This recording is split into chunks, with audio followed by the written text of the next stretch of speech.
This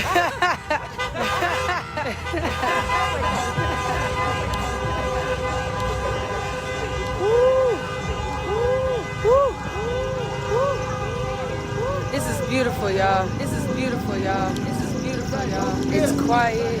It's quiet. Peaceful. Peaceful. You ain't dropped it yet? You ain't dropped it yet? David McAtee. David McAtee. Breonna Taylor. Breonna Taylor.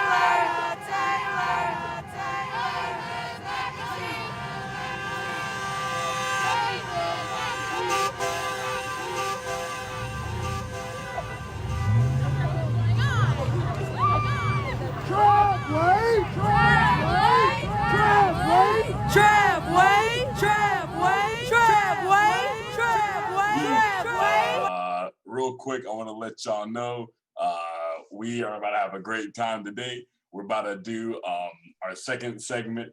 Will be a brand new segment we're gonna do. It'll be called "Are They Tripping 2? Who's Tripping More?" Now it's a head-to-head matchup. Who's tripping more? That's gonna be our second segment. Our third segment, lightning round. But our first segment right now is gonna be us offering y'all a little moment of zen, and then we're gonna talk through the news stories from today. So last time I did a little moment of zen with y'all. We talked about how sometimes you know it might be like the media, might be this, might be your mother-in-law, it might be that, or it might just be you. Sometimes it's you. Sometimes it might be healthy for you to do a little bit of self-examination every now and then. It's that don't feel attacked. This is I'm bad about it too. And this is something you got to do. But also give yourself credit for the times when it's not you. You know what I mean? Like for me, like oftentimes when I'm watching the news and it's like, we're hearing about all this crazy, voter fraud and stuff like that. Yeah, what's up, Sean? Yeah, you hear about all this crazy stuff going on in the world. And then, it's like so much of it is outside of our control. It might be healthy for you to just look at it from the point of view of this is just not my fault, or this is just not my problem. It could be politics, or it could go all the way down to something in your personal life. If your grandma calls you, oh, my hemorrhoids are acting up. Well, I mean, look, that's not your fault. You didn't do that. Like you didn't put those there. It's healthy to feel a little bad, but I mean, you don't have to like beat yourself up over all this stuff. And so that's your little moment is in right now. What's up, Sean? We're about to get into the fucking news stories from today. What up, John? You know how it is, baby. Sean just got back from having a real happy birthday. He hosted our Monopoly show yesterday, and he's rocking the goatee today. So I know he's been getting crazy. Yo, real quick, because we a lot of big news stories today. The one that I want to center on right now is the fact that weed may be I think decriminalized, or I think a better term to say it is the House has passed a historic bill to end federal marijuana prohibition here in America. So this is going to be really crazy. So let me break this down for y'all real quick, and then we're gonna talk about the implications for America. So the House is like 100 years late. The House is like 100 years late with that shit. Right, exactly, like straight up. Like a bunch of other countries like outlawed slavery, and then we got into a big fight, and then we're like, all right, I guess we'll give up slavery. But so with this one, the point of this is to eliminate the conflict between state marijuana laws and federal marijuana laws. So think about this. In California, everyone's like, oh, it's legal to smoke weed. It's legal to smoke weed. But I mean, is it? Because, in a place like Los Angeles, no one's going to arrest you just for smoking weed in your house. But, in California, a lot of areas don't fully adhere to the state law that says that weed is legal. A lot of the areas, you might actually wind up with a fine for smoking weed because, the federal laws, the laws for the whole country state that weed is still not legal. So, if you're out here, hotboxing the car trying to drive to Vegas for your friend DC's birthday, it might wind up being a big problem. I got a ticket. I was in downtown LA. I was outside of a Chick-fil-A. Just enjoyed me a chicken sandwich. It was delicious. I was outside enjoying a little marijuana, and a police officer. He's driving down the street. Now he sees me smoking my blunt, but he's on a one-way. So I don't want no trouble. I go down the alley. I'm like, you know what? Out of sight, out of mind. This cop must have been having a bad day. I don't know. Maybe I just look like somebody who beat up his kid or something. But he whips around the corner. He whips around the corner and barrels down this alley. So when this cop car and you know it's the cop SUV. When this pulls up in front of me, I drop my blunt and threw my hands up. And then the cop wanted to act like I was wrong for something. He ran up to me and he was like, "Hey, why are you so nervous?" I'm like, I'm black and you're the police. Have you seen the news?" But he did ticket me for smoking in a public place, and I was just like, all right, I guess I have to be in the privacy of my own home to enjoy marijuana. Yes, I thought this was America. Now we can't smoke weed and eat Chick-fil-A. I mean, what is this country if it's not weed and fast food? But that's the exact thing. It's like, you know, these laws that look, this cop, you know, clearly he's a guy, you know, and honestly, you know, there might have been a situation where his kid was, you know, at the bus stop and someone who looked like you is like, "Hey, stay out the line. I still want that holographic Charizard." But hey, right, you know, there might have been a situation where he was watching too much Law and Order, or you know, he was on the police subreddit, and he thought he was going to be a big hero that day. But and so this law is going to be. The thing is, after I told him like why I was nervous, he tried to calm me down. He wasn't a black guy. He was like, "Well, this is a." Oh, he really did the prototypical racist line. He was like, "Oh, I've got black family members." Oh no, he did it! I was like, "What?" That's insane. I cannot believe he actually. I'll be like, "Yo, you probably pull them niggas over too." Right? Yeah, exactly. It's like, "Oh, I got black family." I know, Dave. I'm your brother-in-law.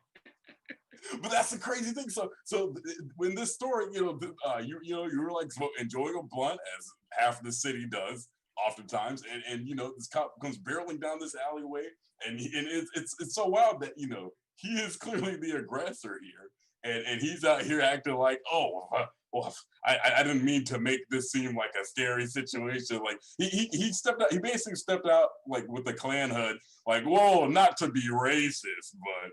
And yeah, and I guess so. It's like we need to have our cops actually dealing with actual problems in the city, and the city has many, or in the whole state. And so basically, this law will make it so that states can have the authority to set their own marijuana laws. In California, we will finally, that's not going to happen anymore, hopefully.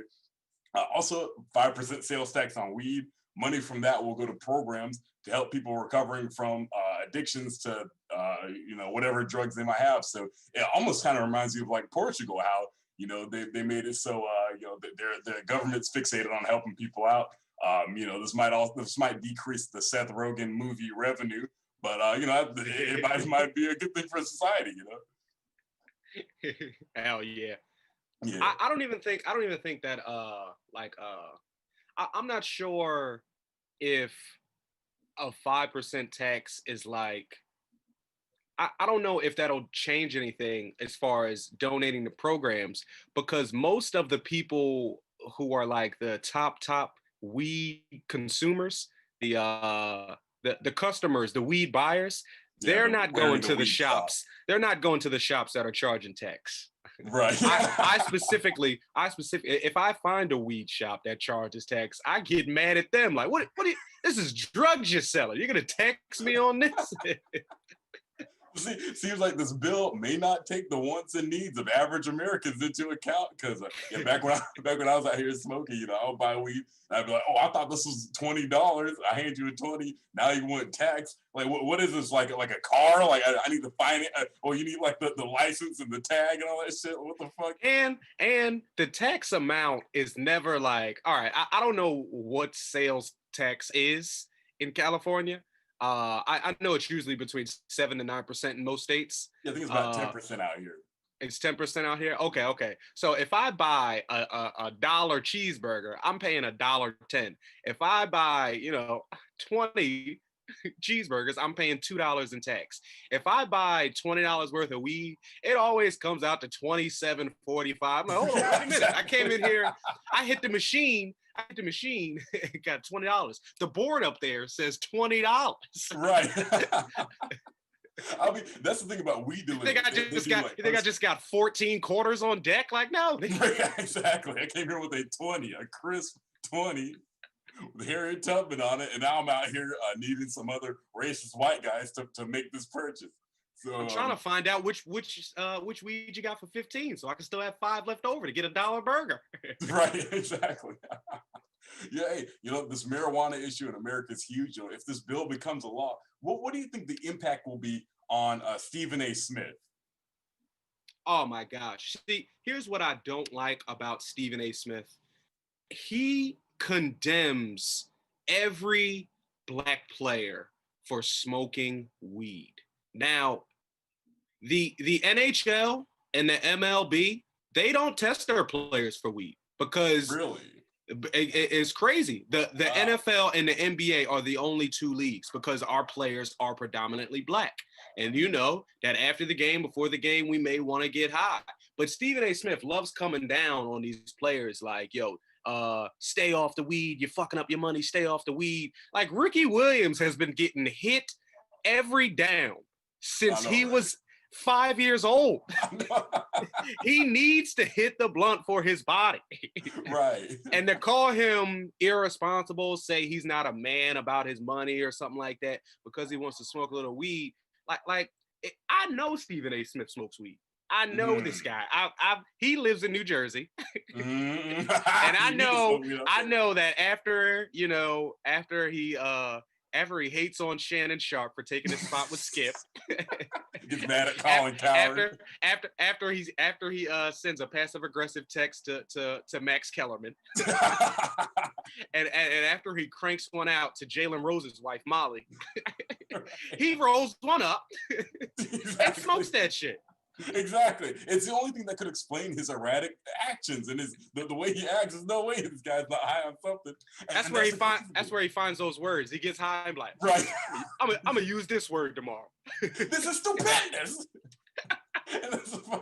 And that makes perfect sense. Honestly, this is a conspiracy theory we need to add to our conspiracy theory segment. I think because you know what this is? This is just like those pastors and those preachers who are like hating on gay people all day long, and as it turns out, they themselves are gay. Stephen A. Smith is just the Bishop Eddie Long of weed smokers, and he's just out here, toking and smoking, and then he goes on. He's like, "Oh, Josh Gordon." I bet you Josh Gordon like took a little bit of his weed and didn't pay him back, and he was like, "All right, you know what? Stay off the weed." Right.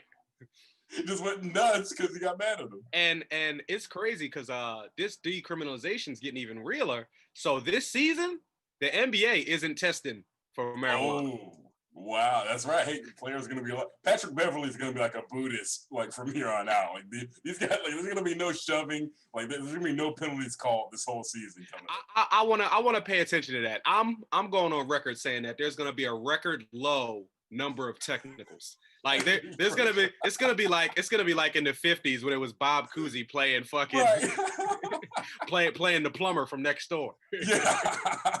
Like they're gonna be like dribbling with 2 hands like they were back then, like mad airball free throws. Yep. Mad 5-second calls. They're gonna be like, yo, we gotta inbound the ball. Goddamn, I forgot. I thought we was at the park. Shit, I gotta text my girl real quick, tell her where I'm at right now. Like nobody's gonna be there's gonna be a lot less hustle. And you know what's funny? That's probably gonna make those pundits even angrier because pundits on ESPN, like on Fox, like all these people, like Stephen A. Smith, like all these, like who else does this a lot? Like Colin Cowherd too. They like to try to predict. They try to like read people's minds and be like, oh, this guy wants it more. This guy's hustling. He's not hustling. He doesn't want it. Like all the players want it. These guys have been working like, harder at this than you have to get like your ass on ESPN. And it's like, oh, he doesn't want it. Dude, this guy's knees are like, they're like that guy on SpongeBob who's like, oh, my bones are glass and every day they break. Like these guys are like tearing their body limb for limb. These kids missed every single school dance in their life to make it where they are, and now they're like, oh, we don't know if he's got that dog in him. It's like, did you ever even make varsity at your school? Exactly. Like these guys get like 100 texts from Instagram models every day. Come over, and they don't. Like, you think these guys do not have lightning willpower?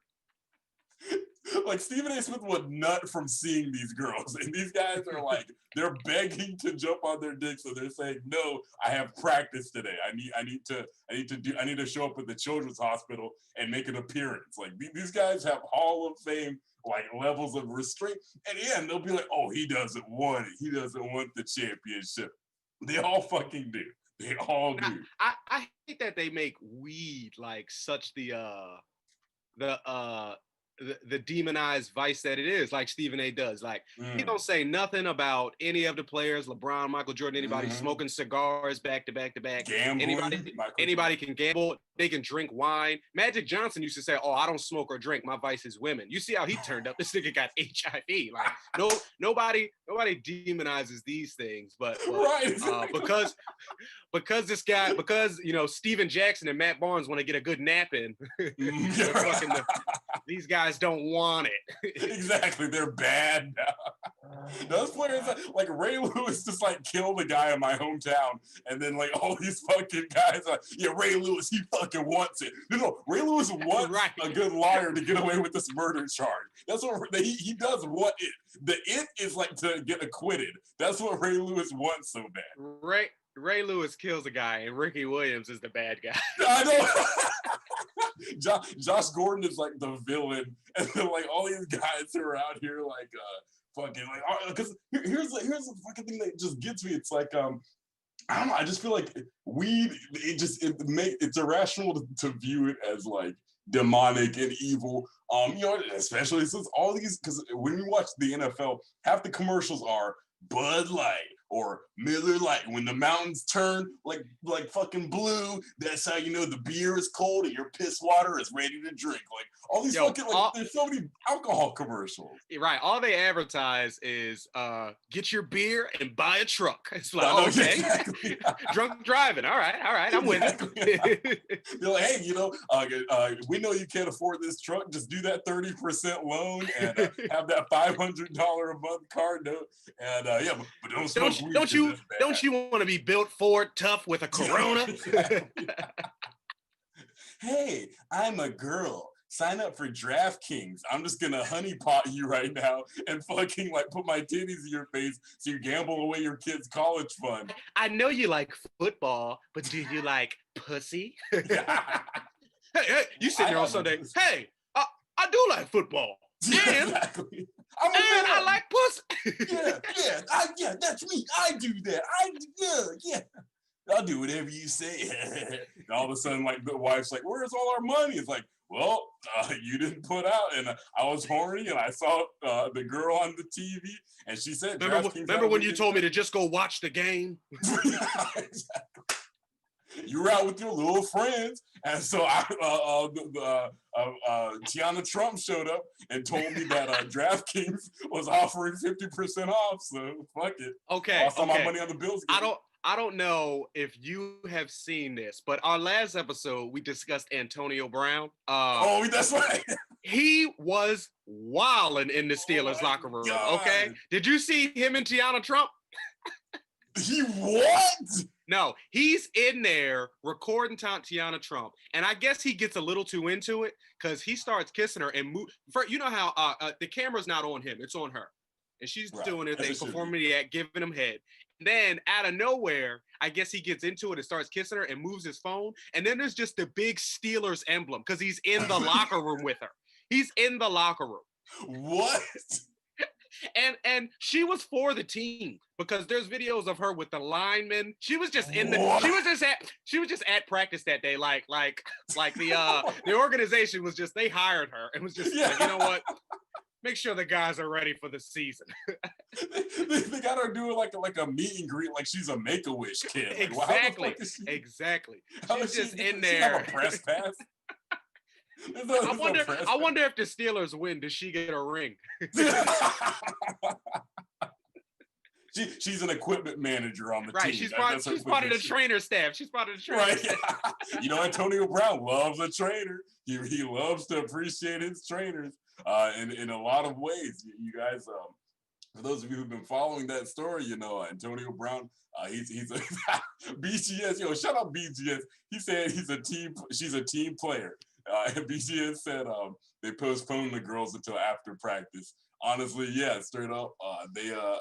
Yeah, I feel like I feel like that was supposed to be like so the role of the cheerleader is not to have sex with the players, but to like to be like the equivalent of like, you know, in the 50s, the guys would have like the secretary right outside their door to make them like horny and make them want to work harder. Like that's the cheerleaders. But apparently that's not enough. We gotta have Tiana Trump in there pretty soon. The Dolphins are gonna get Riley Reed in the fucking locker room to straighten them out. Right. Get Tua to stop throwing picks. Each team gets their own home right.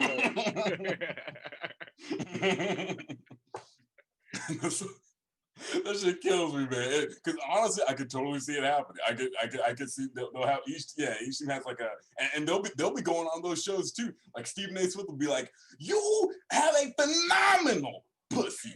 And you were trying to tell now. See, I in all my years of sports reporting, and you were supposed to be in there sucking dick, and you were smoking weed. She doesn't want it. She doesn't want it.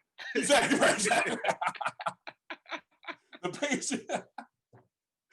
Are the Patriots going to be the same without Tom? Well, now no one's in the locker room sucking their dick. Sarah J was supposed to be there, and she didn't show up for practice. She might get traded to the Texans for a second-round pick. Exactly. She's like, hey, if Tom's going to the Buccaneers, I'm going too. I know. Yo, it's gonna be Lisa Ann. Like, I'm taking my talents to Miami. This is she got like a big announcement. They're gonna be now. You're gonna see commercials during the Dolphins game. Hey, make sure you sign up for Brazzers and Bang Bros. I know, exactly. It's got the Pornhub jingle like.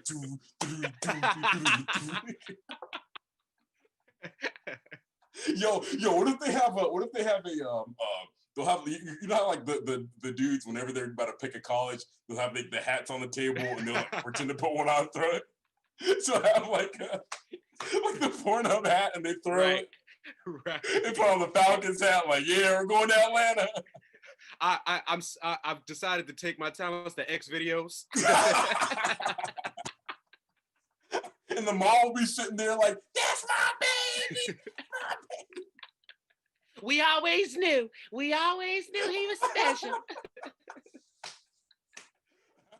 Now, it looks like 5-star recruit Jane Joyce is headed to Utah State to see if she can make it pro. You know, she's got a lot of talents, Bob. Looks like she's got a killer arm.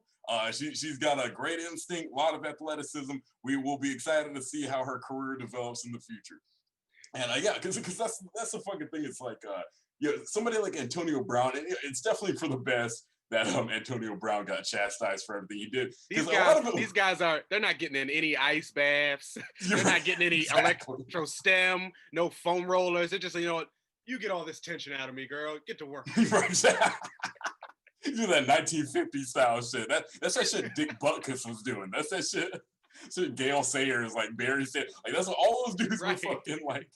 Yo, I just see my dick suck. I'm not trying to fucking like do some stretches. Right. Like, did you get your stretches in? She stretched me out. I stretched her out. I don't know about doing fucking this for a minute. Like fucking. And that's why the careers were so short. Have you ever? I have tried to have vigorous sex after basketball practice or a basketball game. You're asking to get a Charlie horse. It's just my God. Your legs are gonna be BoJack Horseman. That's how many Charlie horses you're gonna get. Your muscles are gonna be depressed just like them too.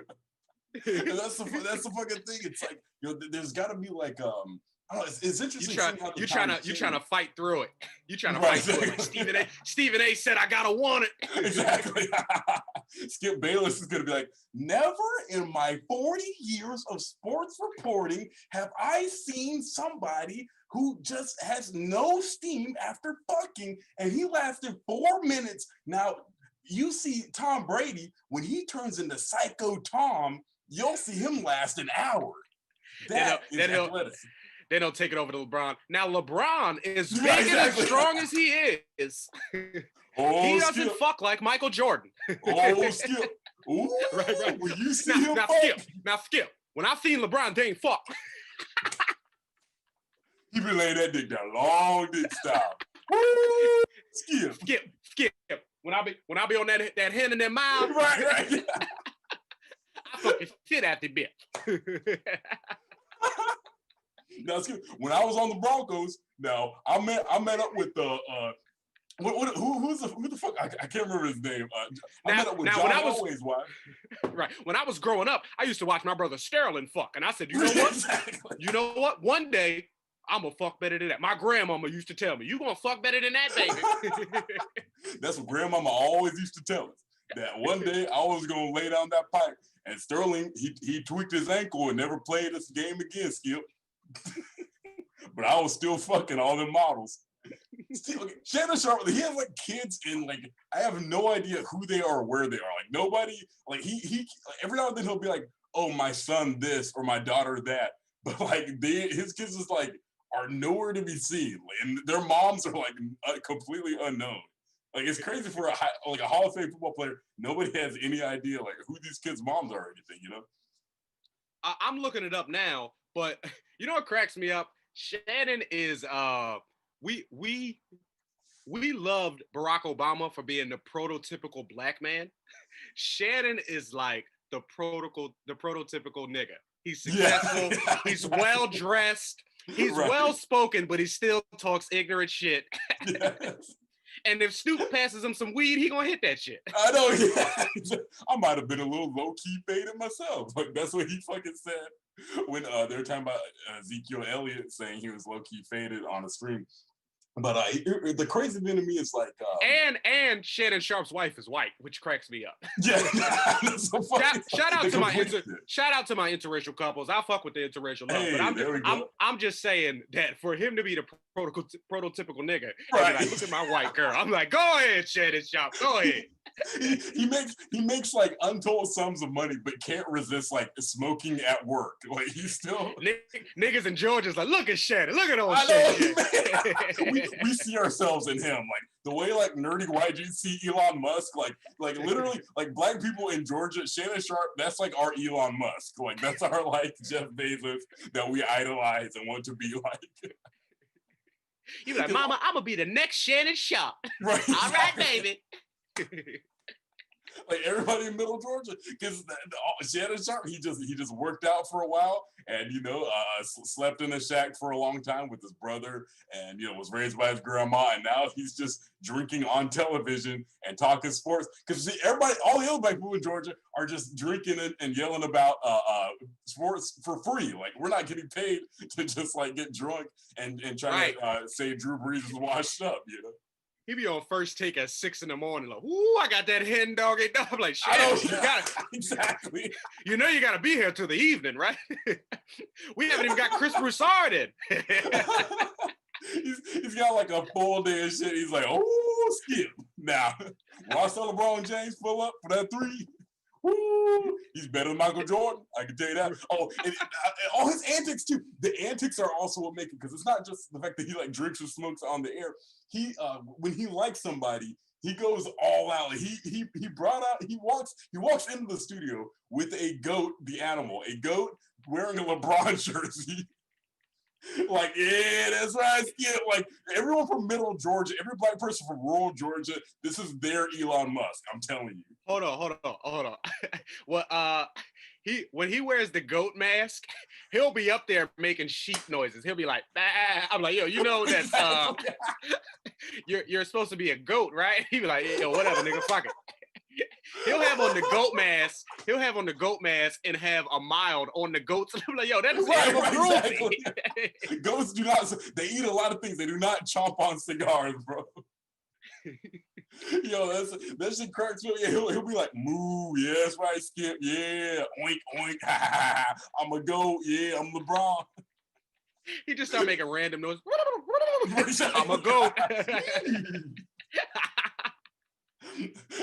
DJ, but yo, shout out everybody on our stream real quick. Everybody watching, if y'all have not subscribed, please subscribe. Follow us, hit that heart. Hit that bell. Shout out DJ Buddy. She said AD be fooling, but I like that guy. Hey, I think there is a catharsis with Antonio Brown. I think we've seen so many, because he one thing in my head, just because I idolize him so much. Julio Jones is like a foil for Antonio Brown. Julio will not. It's not just that he doesn't like Antonio Brown filmed himself and put on social media where he's throwing a bag of gummy dicks at his ex-wife as she is forced off his property. Julio Jones will not post anything on social. He will not. He posts like one thing a year, and it's like something obviously that like a social media intern posted that he told. He's like, oh, how can you post? But literally, it's like I don't know.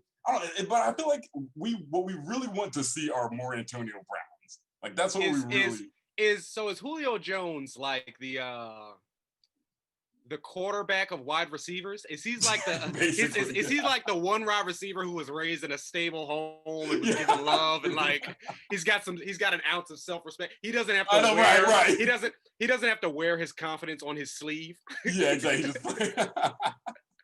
Because honestly, I think he might have gotten it from Matt Ryan, because I think when Matt Ryan came in, the Matt Ryan's there was a guy in the middle, but one of Matt Ryan's predecessors got into a little bit of trouble with first with like a whole herpes thing, and then with the dogfighting ring that he was operating up in Virginia.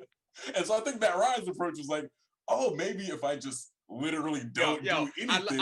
I love how you said that was his leading stat. First he had that herpes thing, and then then he was fighting dogs. I gotta tell the story. Now, in 5 minutes, we're gonna do a 5-minute break, then we're gonna get into our second segment. Before we get into our second segment, which y'all are gonna love, it's gonna be Are They Tripping?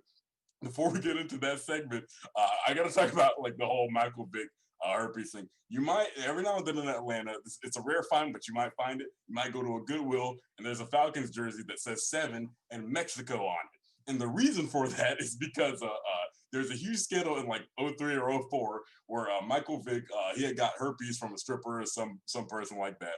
And he had, but he was trying to hide it. And so basically he was going and getting medication for it at a clinic, and he was trying to get treated for it. And he went under the pseudonym Ron Mexico, which I feel like is kind of I feel like he just picked a name in the country and just went with it.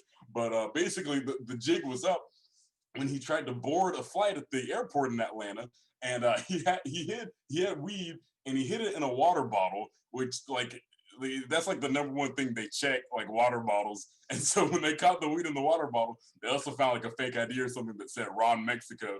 And then everyone found out that Michael Vick was trying to get treated with the pseudonym Ron Mexico. And so so now that was one thing, but it wasn't enough scandal for Mikey, so that he went and did some dog fighting and got busted for that too. And so I think given all that, I think Matt Ryan was like, okay, if I literally do nothing, I can't have a scandal. You can't have a scandal if you just sit still all day and don't move. And so then he told Julio Jones to do that too.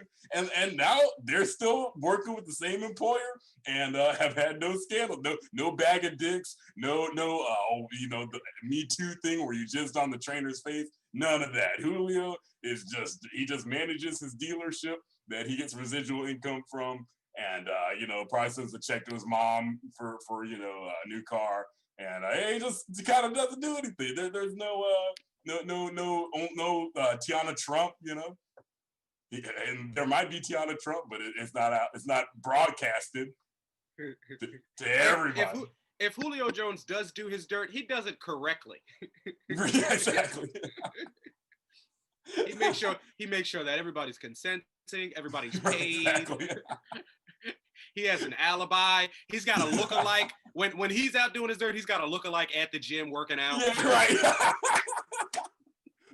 Some dude named Brandon Johnson who just kind of looks like him and fucking. Yo, Right. Yeah, Julio probably like he's the kind of guy that would have like a girl sign a form before he like jizzes on their face. Like, he's like about to come and he's like, wait, sign here, sign there. Here's an affidavit. This is I know an NBA player who does that. Really? When he got drafted, his dad was talking about that with him. Ja Morant, any girl that comes to hang out with him has to sign an NDA. Oh, that's smart. That is so smart, because I mean, you really got to arm yourself, because it's like, even if you're not doing anything wrong, you know, because there was a lot of back and forth about this Antonio Brown thing, like, oh, you know, because the girl was saying she didn't consent to him like jacking off on her back or whatever he did, but it's like, you know, had he just done the NDA, they could have solved it on their own little terms. And how do you pitch that during your you know your spiel? Hey girl, what's up? Yeah, I play ball. Oh, you want to come back to my room? All right, that's cool. Can you sign these papers at the bar? Hands her a feather quill and a fucking document. Pulls out his monocle. Sign here and the deal is done. All right, now, as that Dave Chappelle sketch. So are we going to be doing anal?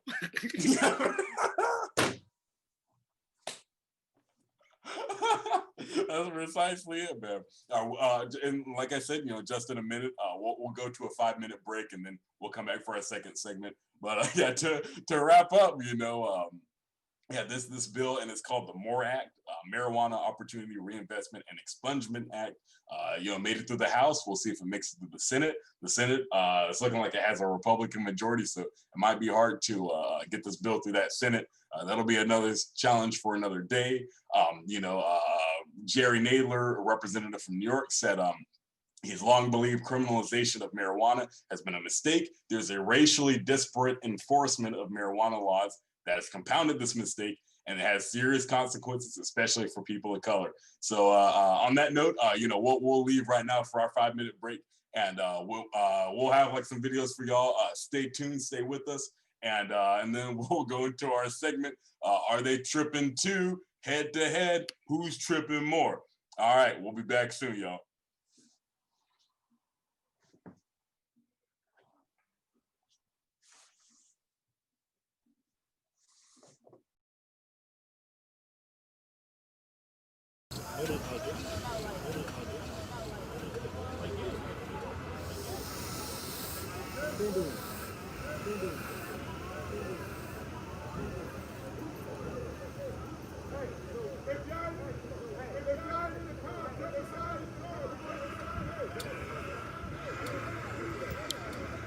Everybody's going to Circle K. Everybody's going to Circle K. Everybody's going to Circle K. Everybody's going to Circle K. Everybody's going to Circle K. Everybody's going to Circle K. Anybody down there? Hey, y'all let. Where's Matthew? Where's Matthew?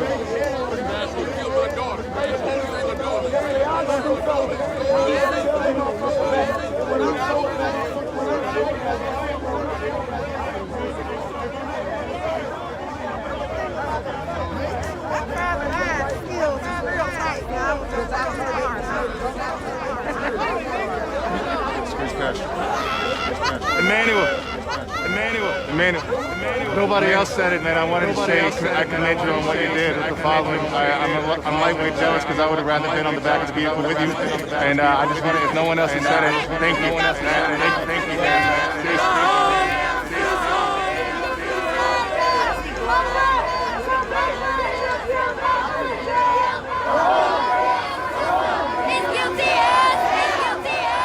Matthew.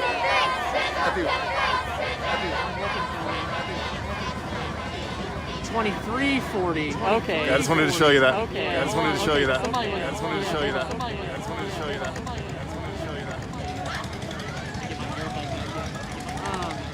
Yeah, because somebody, people in the event, yeah, let me listen.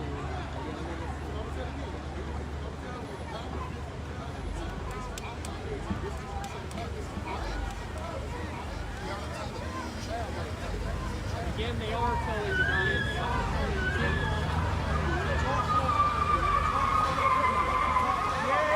Oh wow.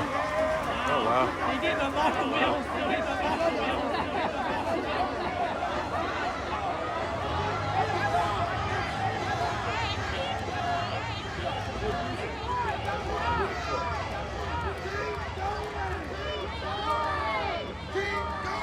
Keep going! Keep going! Keep going!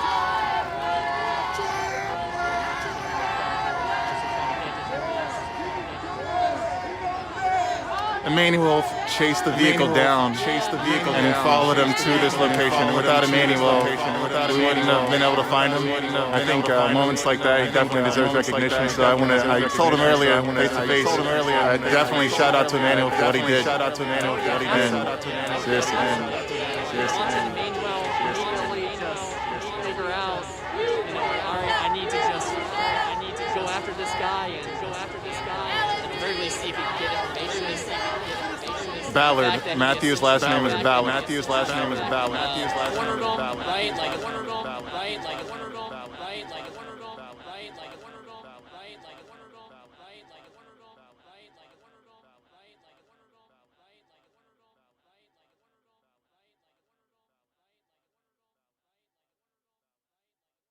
looking at it because I had a camera pointing in a different direction, but you can hear it. Gotcha. Unfortunately, I do not actually have footage of the collision. Hey, the audio might be helpful though. So he's towing it from the front now. Oh, is that what he's going to do? Yeah. Front wheels locked up. Oh yeah, Front wheels yeah. locked up. Oh yeah, girls are gonna stay long.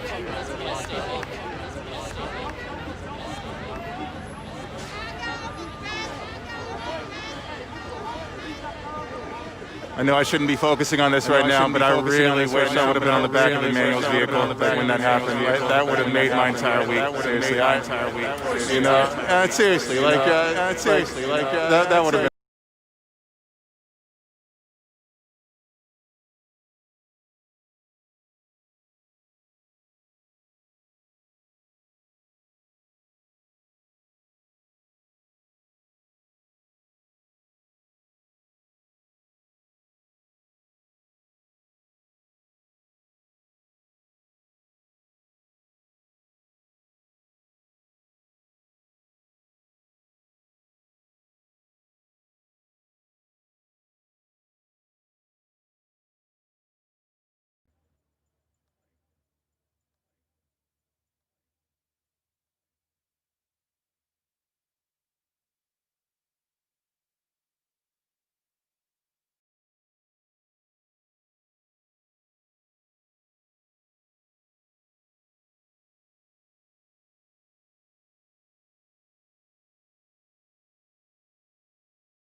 Hollis. With me is Sean Connor, and you are watching Politics as Usual on ProtestParty.tv.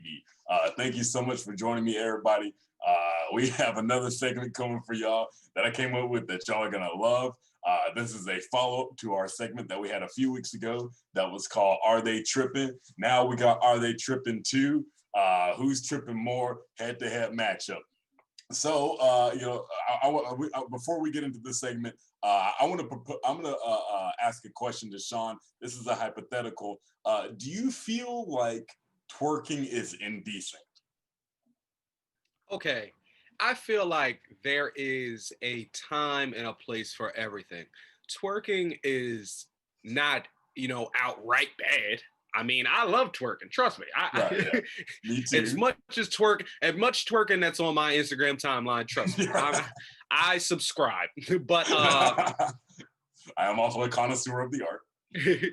but I will say that, you know, just the same way when you invite a girl over for Thanksgiving, she should probably wear a sweater, not have the titties all the way out, or or not have the skirt all the way up her ass. You know, just you know, there's a time and a place.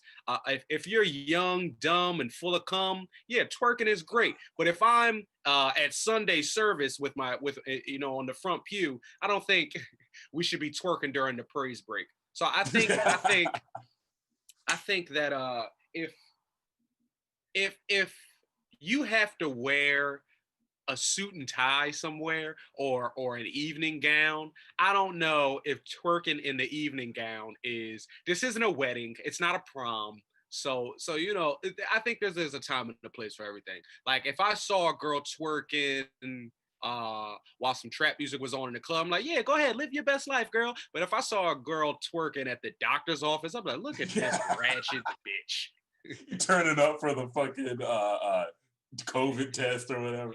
Yeah, so that's the thing. So on that note, she's at the abortion clinic twerking like, hey, I'm going out tonight. I'm going out. Are you trying to shake it out? What's going on with this? And so you know, on that note, we're gonna go to this segment. We're gonna go to this video in a second, because the thing is like all these strange things are afoot at the Circle K. Circle K is going on.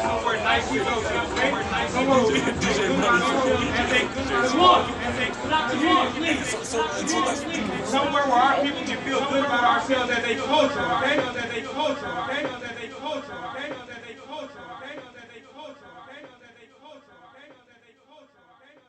I invested a lot of money into buying this building, into developing.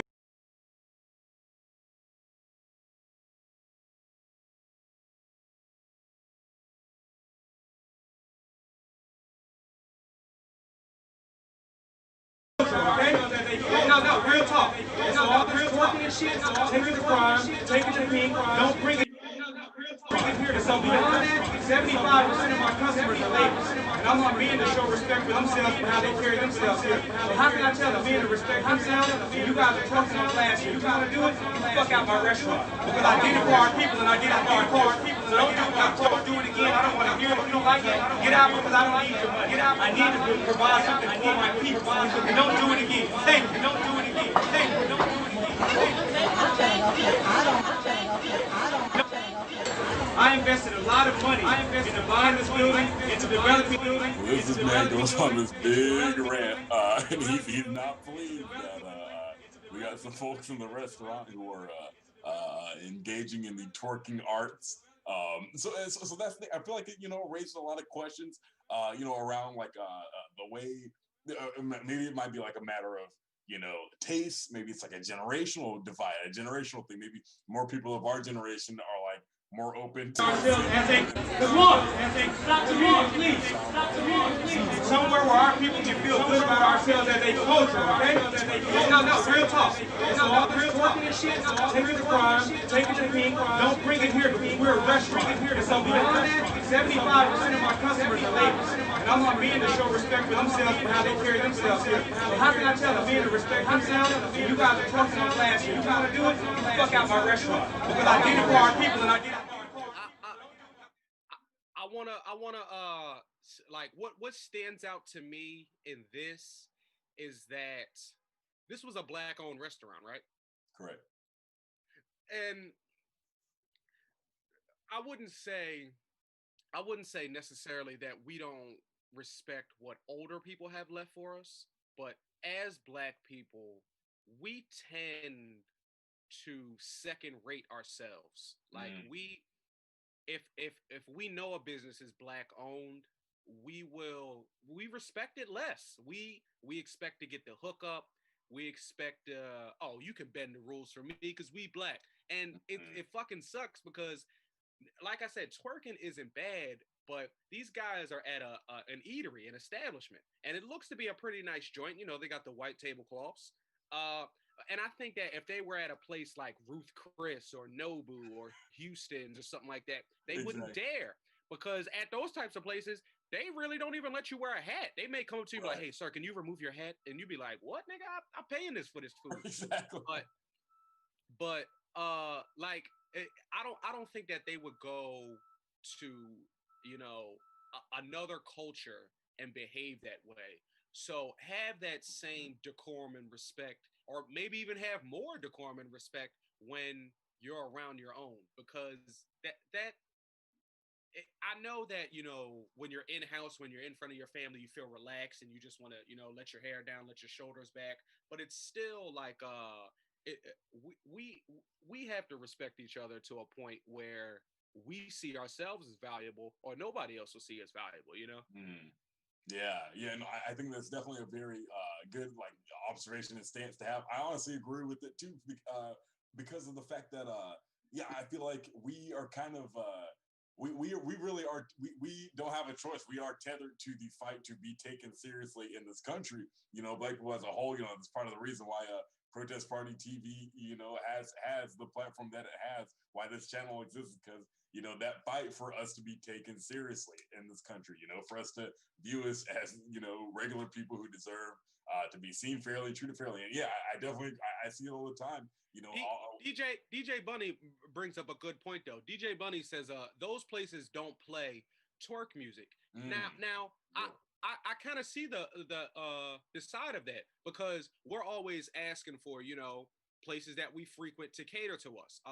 You know, we want sweet potato pie instead of maybe a Danish, or we want we want Hennessy instead of, you know, I don't know, Jack Daniels or something like that. And for these places that do cater to us, I can see, you know, if I'm sitting down and I'm enjoying my good macaroni and cheese and my greens and my yams, and all I hear is Cash Money for the 99 to the 2000s. I may go one time. I may go, hey, and right. Yeah, but DJ Bunny is right. There's nothing wrong with that, but leave it at a especially if this is a family establishment, because while twerking isn't wrong, standing up on the furniture in a restaurant is, and parading your ass around to throw that ass in a circle.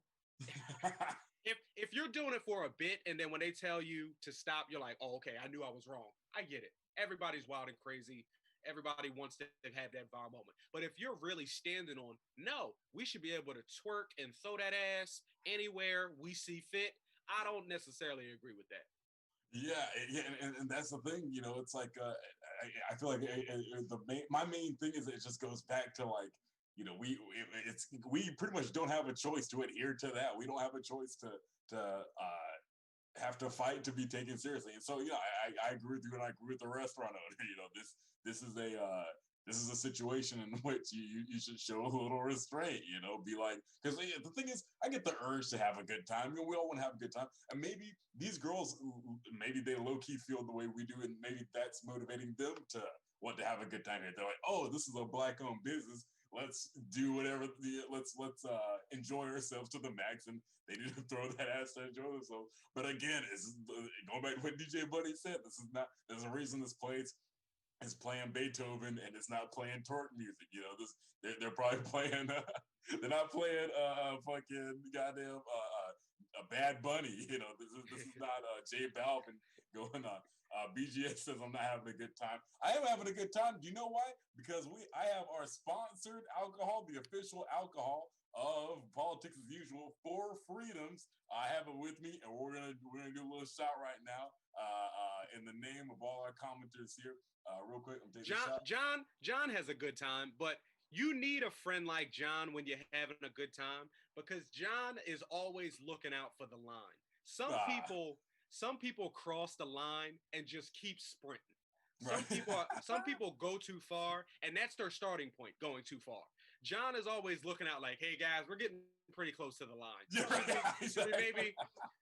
Should we maybe slow down? Should we pace ourselves? And you really do need a friend like that, because having friends, I have a friend who is an habitual line stepper. And it seems like every single time I'm around him, I have to check him and be like, hey, you crossed the line there. And he'll usually tell me in the moment, fuck that, ain't no line. And then later on be like, I might have crossed the line. So you need somebody who defines the line, who can see the line, who has enough vision and wherewithal to be like, you know what? We don't have to do all the cocaine. See, because if you don't, I thank you so much for saying that, Sean. And I agree with it because groups of people that don't have people to watch that line are twerking in Black-owned businesses and getting yelled at, and then the video gets posted on Reddit and it goes viral. And now you're the restaurant twerker who's out here, you know. There probably was one girl who was like, y'all know y'all shouldn't be, and they was like, shut the fuck up, bitch. I know, right? Shut up, Cynthia. That's why you ain't got no man now. Exactly right. You ain't even got no ass to twerk with. They got mad at her. Now she's sitting there. Right, exactly. And then when the dude's yelling, she's like, right. I was telling him. And then he'll even believe it because now he don't take Black people serious. He's like, bitch, you was with him. I know, right? Exactly. You didn't protest with me. You wasn't with me shooting at the gym. No, it's not you wasn't with me shooting at the gym. You wasn't with me yelling in the restaurant. That's what he's telling her. He's like, yo, these are your friends. This isn't the first restaurant y'all twerked in, but that's the fucking thing. You know, no, I'm mad. It seemed like this nigga, they was in low-key in a classroom because the whole restaurant was quiet. Everybody's just like the principal came into class and was chill. Right. Oh, we didn't know. It wasn't. Just eat your food. Don't look. Just eat your food. Oh, because whenever dad just yelled at mom at Sunday dinner. I know. I told you to make turkey bacon. Like, oh, shit. Damn. It's literally that is the most accurate shit. This is literally the scenario when like that one student, again, the line stepper, that one student who always push the teacher's button, and then the teacher's like, oh, the principal's gone, and then he just lays into him, and it's like the teacher, you know, it's most when the kid pisses off the teacher so much, the teacher actually points out what's wrong in the kid's life.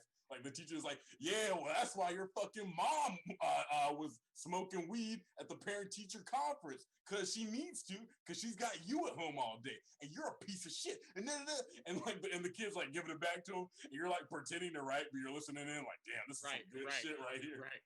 No, I had a scenario similar to that. I was coaching youth basketball. Now, I'm coaching 11 and 12-year-olds, so about 6th grade. Okay. And the director of the league, I'm about 21, 22 years old at this time. So I'm coaching 6th graders, and the director of the league happened to be my 6th grade teacher. Oh. So I'm coaching, my kids are doing their thing. I have this one kid who is he's a kid. He doesn't pay attention to what you're saying. You talk to him, I'll be like, do you got that? He'll go, uh-huh. And then wasn't listening to a thing.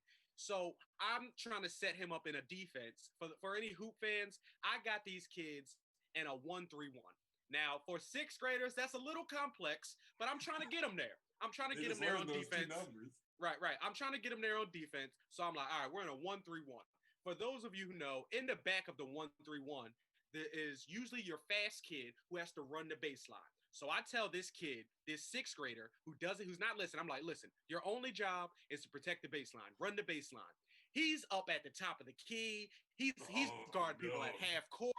He's guarding people at the 3-point line. I call a timeout and I chew him out. I'm like, are you listening to me? And so then I attacked him. My pass came to haunt me. And I was like, that's why you're not getting good grades, because you don't listen. And so, but no. The funny thing is, I look over to my former 6th grade teacher and she was like, it ain't so nice, is it? Because she remembers when I was in 6th grade, not listening, being a little dumbass. That's perfect. So the shit, and as soon as that happened, I felt like I was just looking in a mirror, looking at this kid, and I was just like, I'm sorry, kid. I shouldn't have said that to you. I'm sorry. You're just a kid. Come here. You want a hug? That's such a cinematic moment. That's like the master has taught the student. Like the like Mr. Miyagi showed him how to do the crow kick. Like that's what that is. The art of chewing the kid out. Yeah, and that's the thing. It's like, and honestly, because I've kind of because now that I think of it, I've kind of been in both situations. I haven't had to be like a coach or anything, but me trying to corral my little cousins every now and then, it gets frustrated because they know that they can get away with. You be like, that's why your dad's not around now. Exactly right. Yeah, you got the bad uncle as your dad, and we all lucked out. You got the guy that can't be accountable, and that's why you're not, and that's the fucking thing. So it's like every now and then I'll be like, all right, look, shut up, Lenny, blah, blah, blah. And so, but it's like every now and then, Lenny is watching like, hey. I'm gonna tell my mom, and that's the fucking thing. It's like. See, BGS, I am having a good time, but that's the fucking thing. It's like my other perspective on this is like sometimes you need those talks. That's how I honestly feel about it. Anytime, a lot of the time the teacher chewed me out, and I thought, I still think they were just blowing off steam. They were mad about their divorce or whatever, and then they're just in here like, oh, Jonathan, you got a 78. Let me put you on blast in front of the whole classroom, and yeah, and so obviously that's like, okay, they're angry at their own life. But also sometimes like the teacher's tuning you out and you kind of need it, Sometimes you're twerking in the restaurant and then somebody's like, stop twerking in the fucking restaurant. And you're sitting there with your nails like, oh, but he was right. He had a point. Right. You needed that talk. Right. And I so, definitely agree. No, I definitely agree. And so another thing, all this shit written about this. Yo, what if you weren't the restaurant owner and you just put on a button down and pretended to be him for a day? Like, what if that wasn't just the started restaurant? yelling and he just was just a guy yelling at people. Right. Stop twerking. Like, you know what? Fuck you. You're cool. Like, it's like, you're not Bernard. You don't own the restaurant. Who the fuck are you? Right. Then the real owner comes out and is like, no, Right. no, I encourage twerking. Twerking's fine. Yeah, it's called Twerkarama for a reason. This is Twerk Thursday. What are you doing? He's like, wait, the guy was like, this isn't a fucking nightclub. This is a black-owned business. And the dude's like, yo, this is a nightclub. Like, yo, what are you doing? Get out of here. You see a DJ rolling in with his turntables. And Right, shit. he just slowly backs out like, the fuck? Are we sure we got the right place? They're saying this isn't a nightclub. No, the guy, I was on the phone with the owner. He said, play twerk music. He said, disregard what DJ Bunny says. He says, play twerk music. And then it's like, all of a sudden, it's a problem.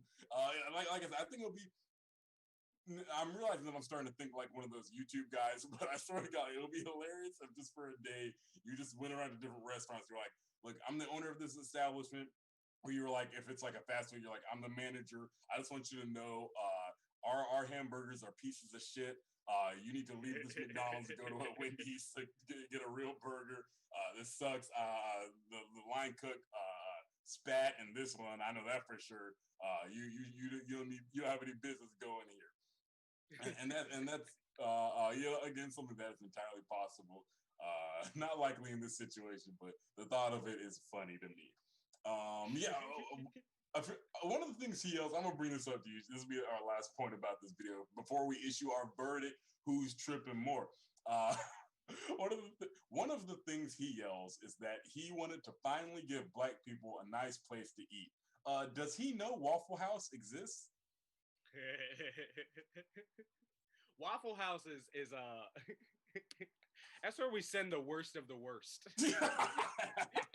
It's good food. It's good fucking food. You hear me? It is delicious. It is delicious. But you know how like where's a place where classes are in the same like yes. Rich people go to church and poor people go to church. The Waffle House is kind of the same. Like you could be head of a Fortune 500 company and still enjoy the Waffle House. Or you could be working at the fucking 7-Eleven and be like, you know what, I'm going to Waffle House tonight. So there is a wide spectrum in the Waffle House. But the thing is, the people who belong at the Waffle House aren't going to the Four Seasons. Right. And he wants to create a black Four Seasons. And to be honest, now I might be swaying. If you want to create a nice black place, you have to have a tad bit of twerking. Right. Now, you can hire professionals to twerk on a stage or in the glass booths like they do in the red light district. And you know, Exactly. and then it's not twerking, then it's ambiance. But right, exactly, right. it's a I think- feminist display. I know Michelle Obama, when the cameras is off and all that kind of shit, Oh, when she's done selling them books, Barack, like, all right, now, honey, throw that ass in a circle. Huh? I'm done throwing those drone strikes in a circle. You need to throw something else in a circle, if you know what I mean, Michelle. And then, yeah, because Michelle, she's out here, you know, having to pretend to like gardening to try to get people to eat vegetables. She fucking hates it. There's no way she likes that shit. There's no fucking. But they told her, oh, this will be good for optics. You know, we got the obesity crisis. Bush didn't do shit about that because he was trying to make the oil companies rich the whole way through. So now we got to pick up the slack. And you know, also, you know, we can't, because the thing is, like, you know, black people get criticized. Another facet of this video is the fact that black people get criticized very harshly for doing the same thing a white person might do. So, you know, if it had, how about that? How about that? Because there is such thing as white twerking. Exactly, you know, right. White twerking is woo! Right. White twerking is walking up to the police officer and be like, I like your hat. Exactly. Right. They ask, like, can I have your number? It's for a TikTok. Like, that's white people twerking. That's the white people equivalent. Knowing that You're right. You're right. You're right. Nobody gets mad at white people twerking. I'm in Mexico. I've been to nice restaurants, and in nice restaurants in Mexico, you can pay to have a mariachi band come over to your table and just play while you're eating. You gotta be kidding me. No way. And I'm telling you, they'll be singing on Maria. They be singing and going in. And I was over there eating my little food, like, what the fuck? What they shut the fuck up over there? I'm the only black guy. I'm the only Negro in the in the establishment, and I'm mad at these niggas. I'm like, what the fuck is this? And it's so wild that it's like, you know, again, a lot of the stuff is so cultural, you know. It's like, because that stuff is normal over there. It's like if you go into a Houston's in America, you know, with a trombone and a trumpet and a drum kit or whatever the fucking guys have. They're like, they're have the cops like beat you up and throw you out, but down there it's like, oh hey, there's the trumpet player, come on in, we have a birthday, someone's abuela, you know, just turned 70 and we need you to fucking fill in. And again, it's like, that's like cool there, but maybe not here. Yeah, like I said, this whole thing is great. And again, it's like Waffle House. To your earlier point about Waffle House, I definitely agree with that. This is a free. At a Waffle House, you can pay to have a guy come up and freestyle at your table. Right, exactly. He'd be like, yo, you got eggs. You walked in with legs. What you order? That's turkey sausage. I'm wet like a faucet. You be like, can you stop? Nah, the table next to you paid for me to come do this. Right, exactly. It's because they didn't like you. That's why they hired me to fucking freestyle over this table. Yeah, and I'm looking like Ralph Nader because there ain't no seatbelts in my truck, and I don't give a fuck in this Waffle House, and y'all feeling like a fucking mouse, looking real quiet, and then you're like, oh wait, this guy's on meth. Like, you'd be like, yo, this guy's not supposed to be in here. Waffle House is a place where it's like a free for all. Everyone is the same social class. And also, I feel like that's the real reason why a lot of people don't like it, even with how good the food is. I think a lot of people hate that the classes are all mixed in Waffle House. You go to a Waffle House, and if you're Jeff Bezos, you will still get beat up by a guy who thinks you're about to steal his $5 bill on the floor. Like if you were Elon Musk in a Waffle House, you will still, a guy like a woman will still like shove you so she can put on like Cole Swindell on the jukebox because she wanted to hear a country song instead of a hard rock song. Like you will still. Maybe this is just my my lower class showing, but when poor people cook your food, that shit is delicious. Because I have been to some nice restaurants, and I'd be like, "What the fuck is this? You got more decoration on the plate than you got food." I know. Like, right. Am I supposed to eat this, or is this a garnish? What is this? The garnish will weigh the same amount as the meal. The meal will be $30. I'm like, yo, the fuck? Is this supposed to fill me up? Like, because the thing is, whenever I do wind up at one of those restaurants, what happens when you go home? When you go home from a fancy restaurant, you eat more. You get a bag of chips and you eat more because you didn't get enough. But if you go to a Waffle House, your arteries, you got food for before your nap and after your nap. Exactly right. You go to Waffle House, your arteries will be fully clogged, 100% ready to go as soon as you get home. You won't get that at Le Cordon Bleu, whatever. You're not gonna. Oh, that's a fucking college. I don't give a shit. That's a fucking. You're never gonna get that experience there. You know what I mean? But that's the Waffle House experience. Your heart will be full in more than one ways. It also have cholesterol. Your heart will be full. Literally. Now, real quick, in a little bit, we're going to go to our second video. We'll wait until our studio has the second video pulled up in our segment, Are They Tripping? This was a late entry, Sean. This is a late entry. We have a very special video for us. It's about to get pulled up. But basically, in this video, France is doing, I was going to say France is doing an impression of us, but I think this is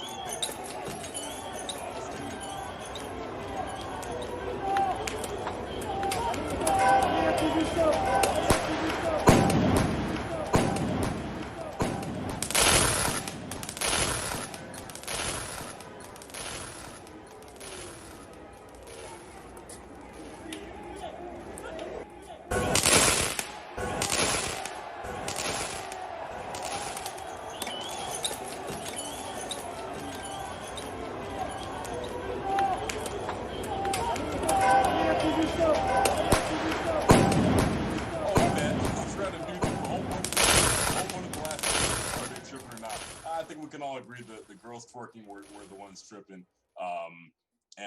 Sean, I think you might, you're not friends anymore. But yeah, the last segment, the girls were the ones tripping. Here, we're gonna evaluate the situation right here, right now. So what's going on right now in France is that the people are angry. They're having kind of a civilian uprising, and there's a bill that is coming up, and this bill that might get passed soon in France says that you are no longer allowed to film the police. Even in America, a country that favors police so often in legal situations, in America, in all 50 states, you're allowed to film the police. This is a really important thing for everyone to know. For everybody watching right now, know that in all 50 states, it is legal to film the police. They might tell you otherwise. They can tell you to stand back, but they can't tell you to not film. Especially in a public place. But here, they're trying to. Yo, these police look scared dumb, right? Motherfucker. Like normally when we see the SWAT squad against the protesters, they be all unified. They look strong. They look like, damn, we'll fuck y'all up. But these guys look like, no, you go, no, you go, no, you go. They don't even have the same. They don't even have the same size shields. The guys with the big shields are in the back, and the little shields are. There's one guy who doesn't even have a shield. He's just hiding behind 4 other guys. Exactly. They are the shield. What are they throwing? Fireworks? Yeah, it's some sort of like small explosion. One of them, it's definitely not a smoke grenade. It's some sort of smoke creating apparatus, and then another one definitely looks like a firework. I want to know who the cameraman is. Like, why is he over there with the squad? I know. And not with the. Why isn't he with the? Why did they let him get behind them? Yeah. He's over with 12. He needs to be with the people that have the ammunition. Like, he's on the wrong side right now. I bet you he's a Blue Lives Matter guy over in France. And he's like, nah, back the blue. And then he's over there like, oh shit, I should not be back in the blue. He's over there like Jacques Bleu. Yes. Perfect. Oh, he's fucking. He wishes he had a baguette to hit it back at them. Right. Yo, the funny thing is when they pan over to the protester side, there's one guy with an umbrella open in front of him, like that's his shield. Yeah, yo, that's like some penguin from Batman type shit. Like that's like the penguin, like Hey, try it again, Bruce. Right. I foiled your plan, huh, Copper? Exactly. Yo, he's gonna do like after this shit is over, he's gonna like parachute down with it like Mary Poppins. He'd be like, all right, folks, my work is done. Fly away. Exactly. Fiddle dee. Fucking soar. You soar into the clouds. You muted yourself real quick, Sean. There you go. But the fucking thing is like, this shit is so wild to watch as Americans, because in America, the cops would be like, oh, you breathed on me. Well, I do have this rocket launcher with your name on it. Right, So breathe right. on me again. Was that was that a cough? Well, I've got an AR for you. Exactly right. This is a cough suppressant, I'll tell you that.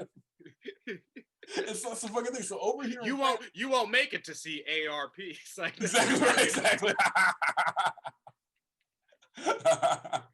Oh, niggas in Paris, not for long. right. Because we about to fucking strap. Oh my gosh. What are these? Are these stores open? It looks like they're in quarantine too. Everybody's quarantining around the world. I know. I want to know because, like, are these like the rookies of the force, and they just sent them there to get hazed? They sent them there to get hazed. Like, all right, send the new guys over. It's nothing big. They have the new guys out there.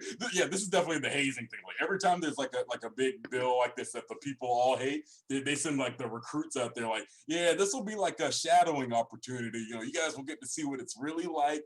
It'll be really fun. We'll have a good time. We'll do our buddy system. All right, guys, here you are. And then the instructor like runs off, and they're like, why did he just run off? And then the protesters show up. There's one guy in the back. When one of the bombs comes over, he's hiding behind a guy, but he kicks it away. It's almost like, you know how when your girl asks you to kill a bug and she's standing behind you, get it. Right, exactly. The explosive. Did these guys get hit with paintballs or paint explosives? Like a paint, like a paintball grenade or something, because it's a big splatter of pink paint right there. They're emasculating them. This is psychological warfare they're doing, these cops, man. And it's so wild to see this, because another observation I was going to make is that in America, so many people who tend to sympathize with the police oftentimes view our protesters like we do too much. Like a protester will bash out one window and they'll be like, oh, it's a riot. Protesters are out of control. These Black Lives Matter people are always overreacting. Like, yo, you haven't seen shit, man. You think the JP Morgan Chase window getting busted is crazy? You think a car getting lit on fire is crazy? Like, these guys will just detonate the police if they do something they don't like. Yeah, for the police sympathizers, I have a close friend who is a police officer, and I have a few, very close friends who have police in their family. I do sympathize in a way of just like, yo, it's their job. Because me as a comedian, and I'm not comparing what I do anything to have to do with the line of duty, but I'm saying as a comedian, I often find it, and I think a lot of people go through this, and I'm gonna get to my point in just a second, but I think a lot of people go through separating themselves from their identity. Like you're not what you do, you're just who you are. You know, right. If I'm a firefighter, that's all I am to people. Oh, I got to talk about fire all the time. Exactly. Or to bring it to me as a comedian, when people find out I'm a comedian, or when they find out you're a comedian, it's like, really? You're kind of quiet to be a comedian, or really? You're not the you're not the life of the party, like you. Yeah, class clown. And that's what I think sucks about being a police officer is like, yo, especially because you're working those 12 to 14 hour shifts, whatever community you work in, when you take that badge off, nah, nigga, you still blue. Right, exactly. And that's the fucking thing. It's like those guys, it's like even these guys right here, as crazy as it is to sign up to be a policeman in France, as I see it, regardless, they still voluntarily did it, But me and you can't stop being black. Me and you can't stop from getting profiled the way me and you have at various times in our lives. It's happened to both of us. I've talked about it, in social situations with you before, and you likewise. And it's like, I want to say this too. I definitely sympathize with the police, in that it is a job and it is necessary. This is actually true. I'll tell you this story real quick too. One of the reasons why I say after this story, I got a question for you. Yeah, sure thing. So I'll try to make this quick. So it's like this happened all day long yesterday, but there was a disturbance like right behind me at this house next door to me because of this guy. And this guy, I don't know if he's like I think he's on drugs frequently. Maybe he used to live at the house. The house is for sale. I think he's squatting in it. And so this guy, he goes on drugs and he yells like just hollers out into the night air and sometimes he blasts it. It's like 3 a.m. He's blasting "Victory Lap" by Nipsey Hussle and like yelling along to it. And so anyway, this one day yelling isn't enough for him. He's like, bitch ass, and he starts shooting a gun. He's shooting like a 22, like it sounds like a small caliber gun.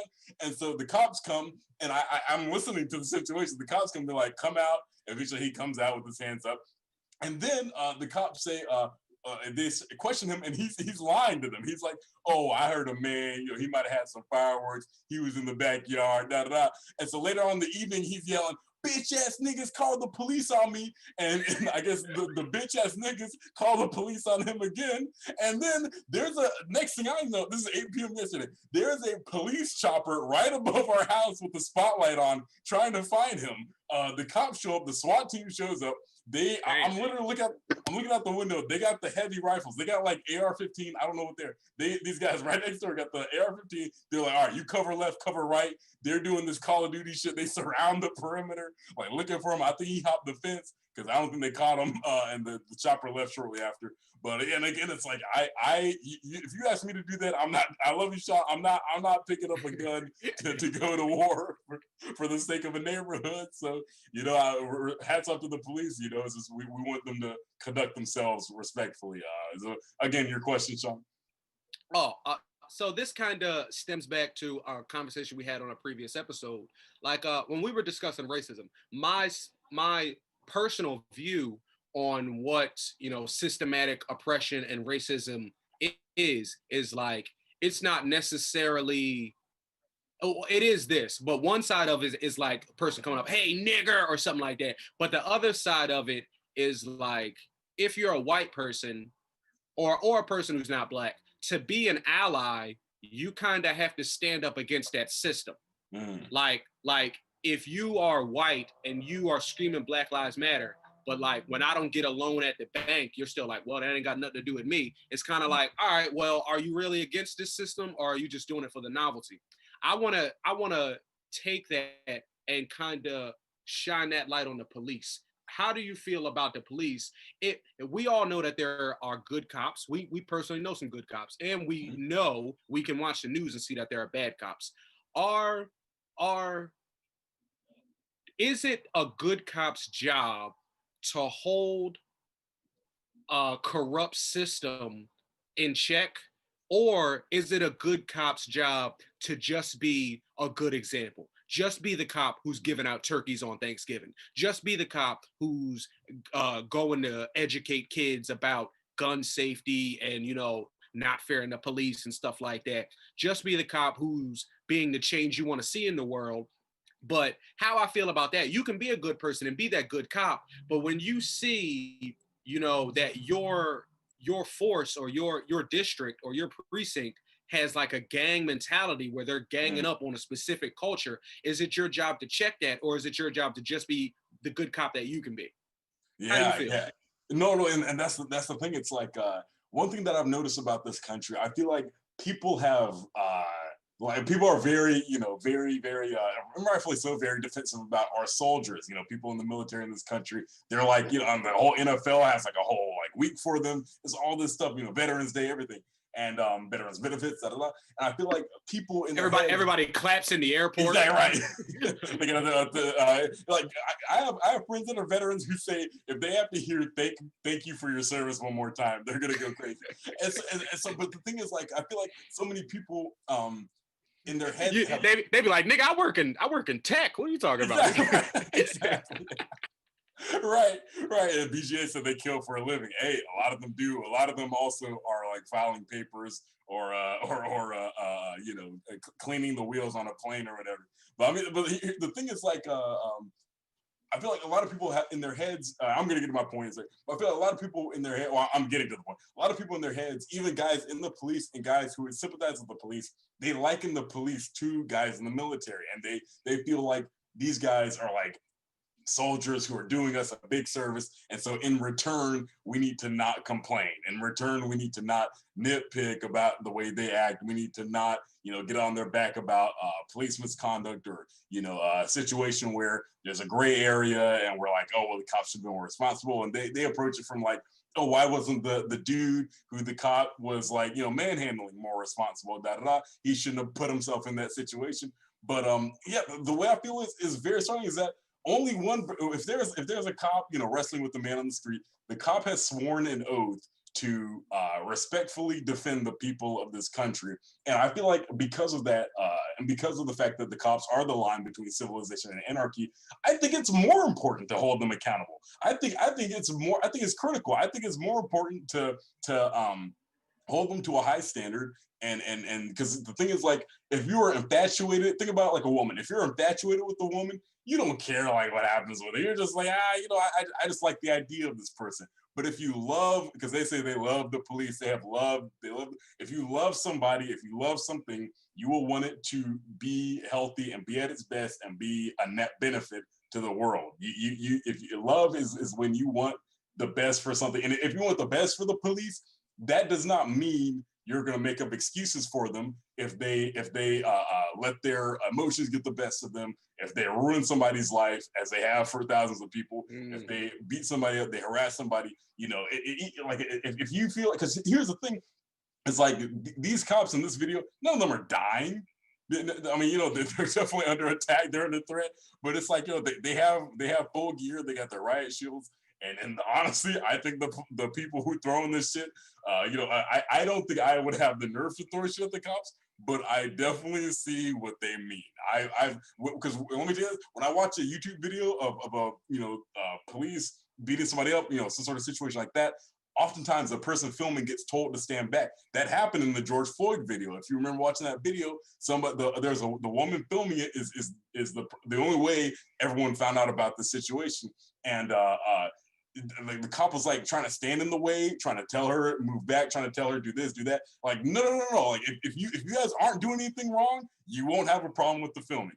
And so this law in France, so this bill is being debated in the National Assembly this week in France. It's they claim it's to protect those who protect us.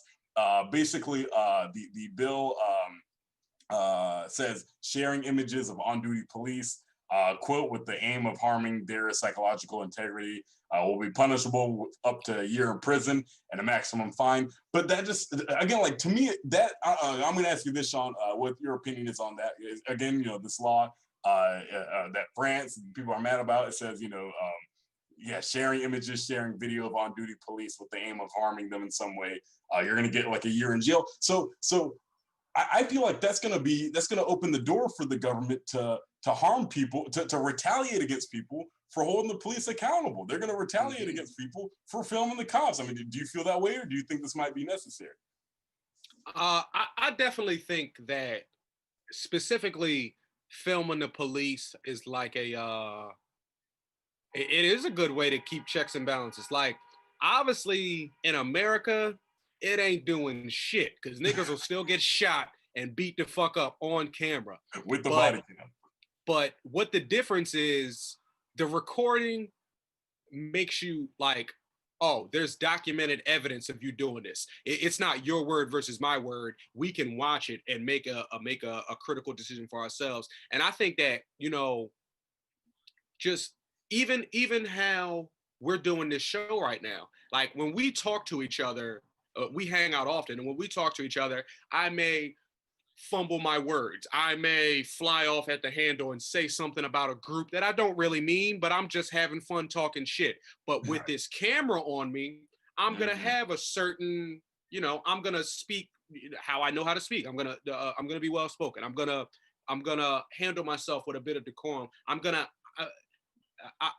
and it's crazy because with our cell phones, we are always being tracked and watched, but we really don't even think of it that way. But I think using that to hold the police accountable is a great idea. I just sympathize with both sides, honestly, because like in order, cops are our people, and they have power and they have earned the right for that power. I'm gonna make 2 points here.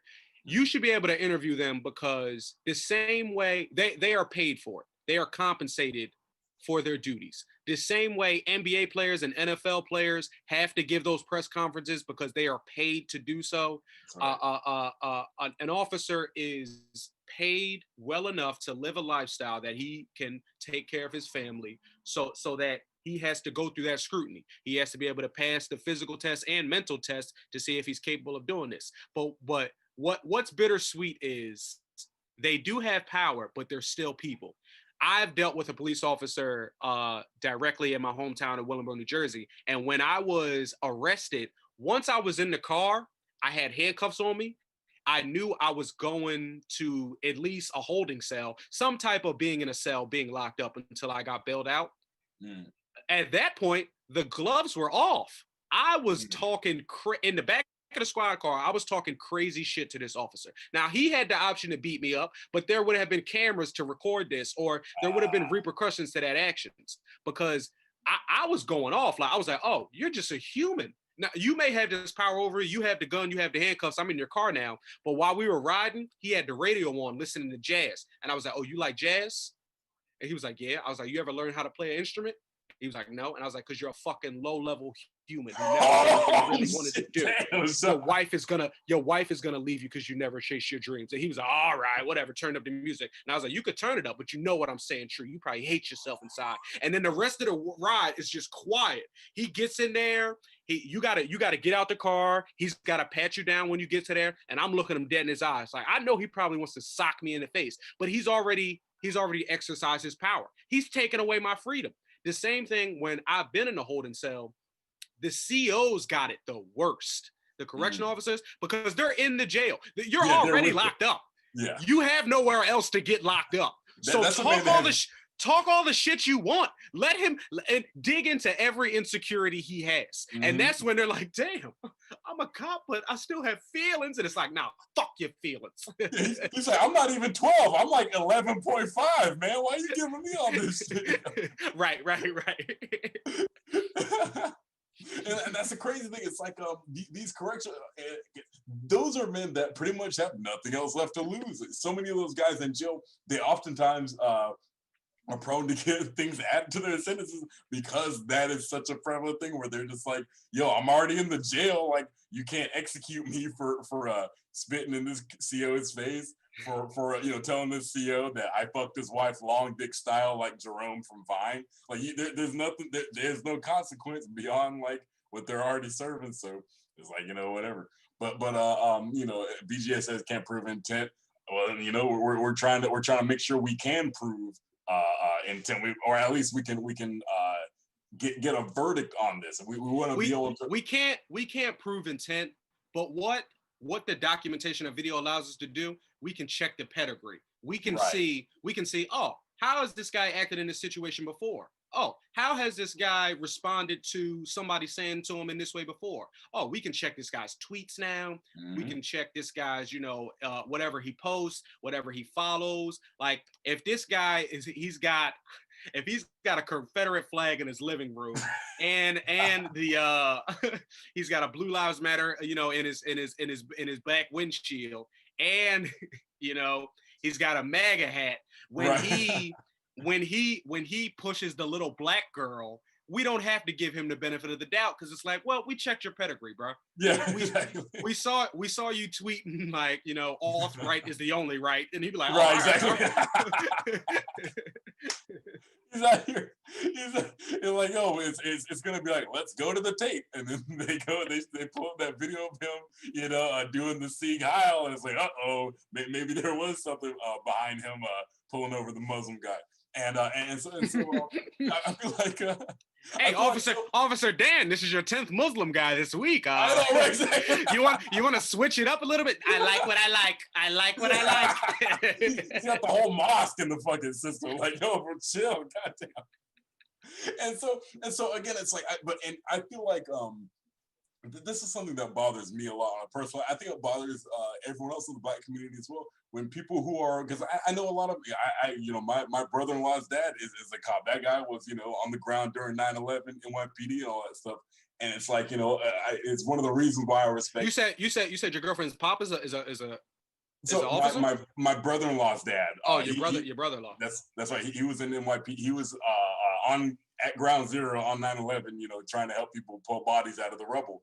And so, you know, for that and a lot of other reasons, I do respect the profession. But I feel like if you are a Blue Lives Matter person, if you are somebody who, if you see yourself as a supporter of the police, and if you don't, I think either way, you should want for there to be more accountability. You should want for to fight. You should be there fighting with us when a cop is kneeling on a man's neck, and a guy that he knows too.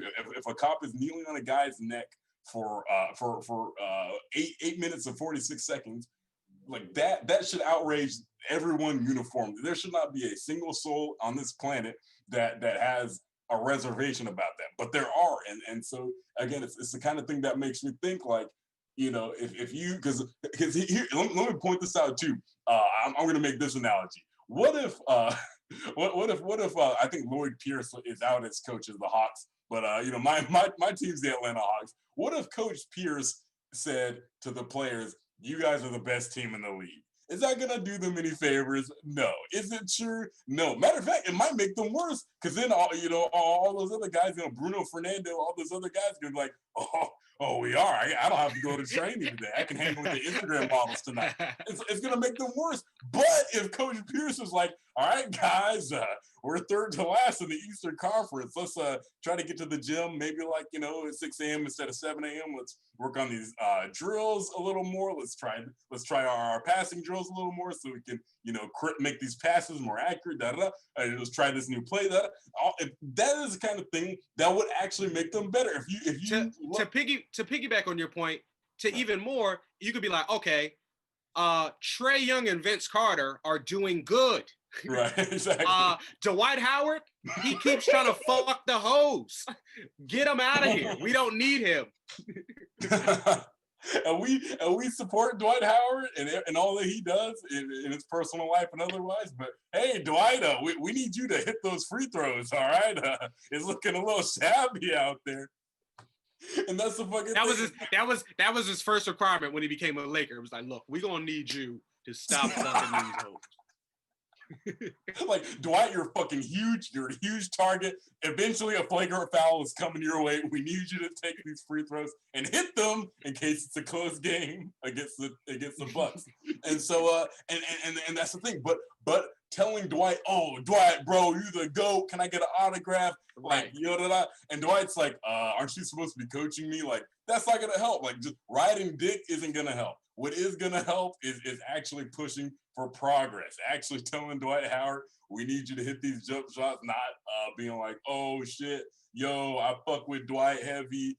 I'm afraid to offend him." Because we have friends that know people who are celebrities and people who are, you know, celebrity adjacent, and those friends oftentimes are kissing the ass of the guys that are popping because they want to get in that club, or they want to get on their good side, or they might want to favor. And the celebrity will tell you straight up, like, yo, I hate that shit. Honestly, the people I want to be around are the people who ground me, the people who will talk some shit to me, the people who will tell me, yo, you still ain't shit. I don't care if you got a fucking, you know, hit or a fucking #1 show or a fucking, you made a million.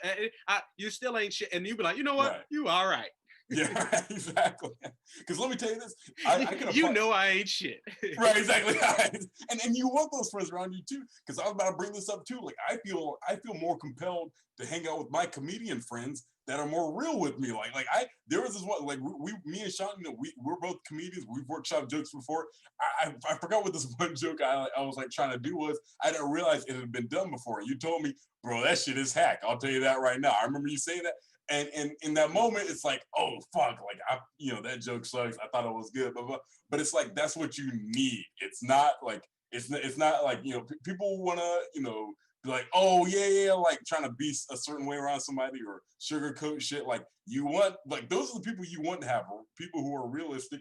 And if you're not realistic about the police, then you don't love this country. If you want to make this country better, don't be the guy like, oh shit, it's the police. Yeah, like, don't be riding their dick. Don't be excusing their bullshit. Don't excuse any bullshit. Be real about it. you know? So a black police officer. This is a two-part question. A black police officer. Are they black first or are they blue first? And how and when do they distinguish the two? Because a black police officer, black people are gonna be like, you fucking sellout, you fucking pig, Right. you fucking, you know, they're gonna call them every name in the book. But like they're one specific black police officer I know in my hometown, Williamsburg, New Jersey. He got in the position to change the narrative. He was like, yo, what could I do to make police better? I could be a better police officer. What could I do to make black people not afraid of the police? I can be the good cop in the neighborhood who's like, you know what, that cop is all right. Because honestly, growing up, there were police officers I knew that, you know, you had the police officer who also doubled as a security guard in the school or something like that. But they were always assholes. They always treated us like, oh, we're just little nigger kids. But this guy who I know, he's like, you know, he'll stop. You know how you see the video of the one cop shooting baskets with the guys at the park? Yeah, I seen that. Yeah. He'll stop and do something like that. It was like, oh shit, the cop got game. To where just that little thing. So to say the question again, are they black first or blue first? And how do they distinguish that in your perspective? Yeah, I know you're not exactly an officer, but I know you know some officers. Right. And so that's really interesting. Yeah, because again, you know, I am not a black officer.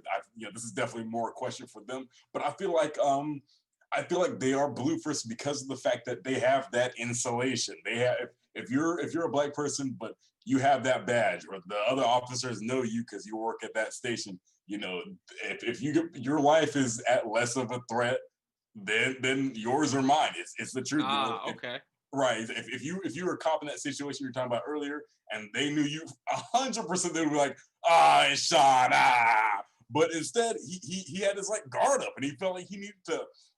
That cop felt like he needed to barrel towards you and all this stuff. And you know, if I was an officer. You know, this guy on Facebook, Jeff Bridges, said Milwaukee, Wisconsin, watching it. Yo, what's up, Jeff Bridges? What's up, Jeff Bridges? Thank you for following. Please, you know, make sure you follow us, subscribe, shout out. Yo, look, let's have a little drink for Jeff Bridges. Jeff Bridges, baby. I loved you in Tron Legacy and Big Lebowski. Let's go. He's in Milwaukee. Yeah, buddy. And he said Black Lives Matter. So you know how it is, baby. We appreciate you, Jeff. Thank you for tuning in. Make sure to hit that. Make sure to go on the Twitch stream, hit that follow button, or hit that like button on the Facebook page. I saw you on Facebook. But because I was gonna add this too real quick. And again, it's like in my situation, you know, when I was profiled by the police, you know, pulled over for no reason and given this charge that like I wasn't doing, that I actually beat in court. So I didn't have to take that ticket. But it was like, you know, had I been, hey, Jeff Bridges said 420. Appreciate it, baby. We're talking about 420. Real quick. I'm glad you just said that. That's another thing too. They expect us to not go to court. Even you going to court, you can find out like, yo, I was actually right. Like you did. You found out that you won the case. But most of us is like, man, I ain't going to court. What if they lock me up? That fucks us up too. Straight up. No, and absolutely. Exactly. And that cop 100%. Because the thing is, I was in college at the time. So he was like, oh, this guy probably doesn't have the energy to go to court. Yo, Jeff Bridges said, Duck 12 ACAB. If he's of the political persuasion that I think he is, I know what he means to say. If he's not, maybe he has 12 ducks, and you know, he's trying to call a cab, but he accidentally had the text to speech on, and that's why it says that. But I would say real quick, because it's like yeah, like yeah, he gave me this charge, and the other thing is that oftentimes these officers who are on duty late at night, you know, cops earn a lot of money in time and a half. They do overtime. And so oftentimes they will, and I was like reading this thread on Twitter. It was from a guy who was a lawyer, or a woman who was a lawyer. And she said that. That scares me. I don't want to get pulled over by a cop who's on hour 12, hour 14. Exactly. Right. Exactly. Because the thing is that they will, they will, when they write you a ticket, and this is precisely what happened to me, because this was at 12 p.m. at night. Me and my roommate were gonna go get McDonald's when I got this ticket, and so this was at 12 at night, and when the cop wrote the ticket, he took I was in the car for like half an hour. Like he's like, dude, this ticket is this big, and he's writing it for half an hour. But what are you filling out a Scantron back there? All right, He's like, he forgot what my like mother's maiden name is. He's trying to guess. It's like C for each one, or he's doing the Christmas tree. But the thing is, like, I feel like it's like he was doing. He's doing abacadabra. You know that? He's like zigzag. But that's the fucking thing. It's like he was again. He's earning time and a half. It's 12 and he's giving me a ticket for accelerating heart, which is not a charge. I know it's not because I looked it up. And also the cops do it all the time. But yes, the rate of acceleration, that's not really a concrete thing they can hit you with. But he tried it regardless. He gave me a ticket for laying drag, but laying drag in Georgia is a law that's about doing donuts and zigzags. So that's not what I was doing. Lay and drag, that's when you fuck a drag queen, right? All right, no. I was about to make a joke about someone we brought up earlier, but I'm so not making that joke because I want our channel to stay up. So, but the thing is, like, the thing is that, I might get canceled. But the thing is that, with that ticket, it's like, it does not apply to what I was doing in the least bit. And also I was denied the right to a speedy trial. Between that and when I had my trial date, it was like 2.5 years. It was like 3 years. So it was like 2.5 years had elapsed. And again, it's like this whole situation was just like a big old showcase of what's wrong with the justice system in America, that these cops are like, oh, let me like give this guy a charge for something he's not doing. This black guy, it's late at night, and I'm just gonna sit in my squad car and take 40 minutes to write the ticket so I can make time and a half, instead of making making $20 an hour, I'm making $30 an hour. And that's what happens so often. Like I said, that lawyer went on Twitter and was writing about how so often those tickets that are for no good reason are written like in that hour when the cop is about to clock out. It'll be written around 6 or around 12 or something like that. So anyway, it's just another one of those things where it's like, it's something that if you support the police, you will not want this to happen. Think about like a kid. If you loved a kid, you wouldn't just let that kid do whatever they wanted and defend them if they behave shittily. You would not do that. You would be shittily. Like, that's a brand new word, Johnny Holland. Yeah, what's the fucking? You wouldn't. I know Jeff Bridges wouldn't let that happen. Jeff Bridges said Black Lives Matter. He wouldn't let anybody just do whatever they want. You know what I mean? But that's how it is, man. Let's see about this whole thing in France. Again, this law that in case y'all are just tuning in, we got some people tuned in. Thanks for sharing, Jeff. Appreciate it, baby. But it's like, so the thing is like, in France, like I said earlier, I'm just giving like a refresher to everybody who's just now tuning in. There's this law that they're thinking about. The National Assembly is debating it now in France. This bill, or I guess it's a bill now. And so the bill is about making it illegal for people to film the police if people feel like, or if I guess the police, if the police feel like the images of the police were shared with the purpose of harming them in some way, psychologically or physically. But I feel like, okay, also like if you're doing something wrong in public, and because I'm gonna ask you this question, Sean, if you're doing something wrong in public, police or otherwise, and someone shares it online, like, of course, like de facto, like by proxy, of course that would be psychologically harmful to you. That's why I feel like this is just a bill that people who are sympathizing with the police wanted to have, so that they can make it so the police can retaliate against people filming police misconduct. I get what you mean. I think that might be it. Or maybe it's a response to videos like this. Maybe they feel like these cops. Because earlier you noted that they got these guys out here. Like some of the guys don't even have the riot shields. Like these guys are scared as fuck. The guys in the front are like head to toe in pink, because they were the ones that got hit with the fucking paint can, and they got the little shields. And I feel like, maybe they were like, yo, I'm tired of my pink ass being on the fucking TV screen all over the world.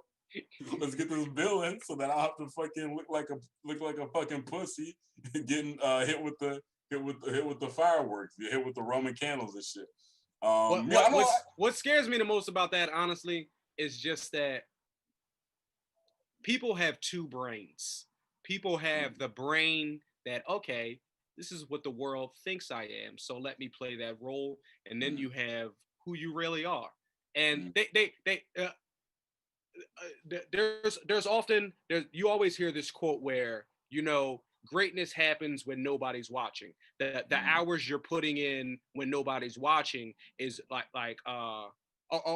this is a Dame Lillard quote. You look great in front of thousands when you outwork thousands in front of nobody. Now, the other side of that spectrum, or the flip side of that, is, okay, when nobody's watching, you might be doing your worst dirt of the dirt. So if they know it's a bill protecting us, like, yo, you can't, this isn't credible evidence, or this isn't something that you can use in court against me, or you can't have this video, or you can't have your phone up. I am allowed to smack your phone out the hand. Once the phone is smacked out the hand and the recording is stopped and I'm looking you in the eyes, it's like, oh, it's just me and you now. Now it's, you know, now, and what you brought this up earlier. These guys are the professionals. These guys are the authoritative figures. And I feel like when you are the authority or the alpha, it is your job to de-escalate situations. It is your job to make sure everybody's calm and peaceful, not to try to handle things with force. That's why I don't really vibe with people who be like, yo, I'm an alpha, I'm a leader, I'm the boss, but they have to talk down to everybody. I'm like, nah, if you're really the leader, you know, you are thinking about, you know, how can I make the team better? What does this person need? How does this person respond? How do I put them in the best situation to succeed? But like I think that comes back to insecurity, and we always talk about that with the police. You know, sometimes they grew up and they weren't the most popular, or they didn't have nobody walk with them at 8th grade graduation. Nobody went to prom with them or something like that. And they're just like, you know what? Fuck it. I got a gun. I got a badge. Right. It's time for me to get some payback. And it's like, well, you know, all right. Yeah, exactly. That, or they want to, like I said, it's, and I feel like that is such a great point, because it's like, I feel like also a lot of them kind of, again, I think a lot of them are, you know, former servicemen, and I think they adopt a militaristic mindset, because guys who are overseas, you know, they see themselves as the Avengers. Hold on. Now, I kind of distinguish that, because I don't necessarily know too much about the military today. But if we go back to like Civil War times when Black soldiers were over in France, I believe those soldiers were Black first and soldiers second. Yes. Because they were still treated as second-class citizens over here. And when they went over there, people looked at them like, yo, why you rocking with them? You know they don't fuck with you. And they'd be like, yo, you right. Yeah, I'm staying over here. Yeah. Poulez-vous chez la ce soir. Yeah, they definitely were doing that shit, man. And can you blame them? Not at all. Because I was going to say this too. Like, I have family members who were servicemen who had served in World War II and the Korean War and the Vietnam War. And again, in my head, I'm like, oh my God, you were willing to stand up for a country that, and we talked about this on a previous episode, in this era, like, we couldn't go to a public school. We couldn't go to an average public school. Like we were treated as such subhumans in this era. They wouldn't let us sit in an asbestos-ridden trailer. And now, like, you're willing to die for that country. It's like, man, that is really something right there. And we act like that was so long ago. But I was listening to Chris Rock on Neil Brennan's podcast. Chris Rock, he was part of the age that started integration. Like, he was part of the people who was like, oh, we're going to put Blacks in the schools with whites. And he had to get busted and was like, fuck you, nigger. We don't want you in our school. Like, Chris Rock, we look at him and be like, yo, he's only a couple generations older than me. He may be 20, 25 years older than me. And he dealt with what we consider to be the 1800s. Like, no, this isn't that far away from us. Like, we just started making progress. Seriously, I mean, it's wild to think that, you know, this stuff is so recent, and which is why it enrages me so much when people try to take this reductionist attitude and act like, oh, racism was a long time ago. Why don't Black people just let it go? Why don't Black people they say this? They say, why don't Black people just move on? Why don't Black people just, you know, love America and appreciate what they have. It's like, yo, how the fuck can I like appreciate America when they're doing when my mom is having to worry that what happened to Rodney King and similarly in a similar way Emmett Till and all the other black men, like she's worried that that shit is gonna happen to me. And so again, it's like this racism stuff is not that long ago. Like my grandmother, she was a sharecropper. People think sharecropping was like 1871. Yo, that shit, like my grandmother did that. Like she did that. She worked in a cotton field, and she told me that when white children would drive by, they would point out the window and laugh at her and the other members of my family as they work those fields. And it's like, to think that generational trauma is just supposed to fucking evaporate by the time me and you come up is ridiculous. And again, if you love America, you will try to figure out not how we can just forgive or forget with this whole racism stuff. Try to figure out how we can right those wrongs and build progress and make it so everyone in America can have a fair shake and doesn't have to, and can smoke weed and enjoy their Chick-fil-A and not have to worry about a cop car barreling towards them, right? Well, I want to end on this. This is my final point. No matter how much I love America, does America love me? Straight up. I want America to love me. America needs to respect me. Hey, if Johnny Hollis lives don't matter, then all lives don't matter. That's how I feel about it, baby. Hey, yo, this is Politics as Usual. Another great episode. Thank y'all for tuning in so much. Thank you, DJ Bunny, BGS, Jeff Bridges, the famous actor, came on his Facebook page to watch our show. I'm so humble. We had our 4 freedoms. We had politics talk. And we appreciate y'all so much. If you haven't already, make sure to hit that follow button and join us again next week at 7 p.m. And that's all, baby. Peace.